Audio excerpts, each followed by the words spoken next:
تو حضور ذرا ادھر بھی لوگوں سے پوچھیں کہ یہاں پہ آپ کے وزیر اعظم بننے پہ لوگ کتنے خوش ہیں. اب ذرا پوچھیں تو صحیح, باہر تو نکلیں, ذرا گلی محلے بازار میں جائیں تو صحیح, ذرا پوچھیں تو صحیح کہ کس کو ووٹ دو گے, کس کو سپورٹ کرتے ہو. جو بھی حالات ہیں اس وقت پاکستان تحریک انصاف کے یا عمران خان کے, اور جتنی ٹوٹ پھوٹ ہو چکی ہے اس کے باوجود, اور جتنے لوگ عمران خان کے پرانے چھوڑ کے بھی جا چکے ہیں جو پاکستان تحریک انصاف کا حصہ تھے بڑے عرصے سے, اور جو پاکستان تحریک انصاف کے فیسز تھے جن کے بغیر لگتا تھا پاکستان تحریک انصاف وہ نہیں ہوگی, وہ جا چکے ہیں. لیکن اس کے باوجود آپ ذرا باہر نکلیں تو صحیح نا. میں آج کل باہر نکلتا ہوں, انٹریکٹ کرتا ہوں, لوگ مجھ سے آ کے ملتے ہیں,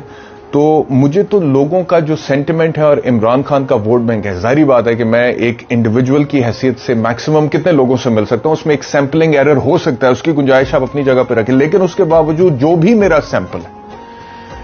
میں جا کے جب ان سے ملتا ہوں, بات کرتا ہوں, تو مجھے تو عمران خان کی فالوئنگ میں پہلے سے اضافہ لگتا ہے, اور لوگوں کا جو سینٹیمنٹ ہے پرو عمران اس میں بھی اضافہ لگتا ہے.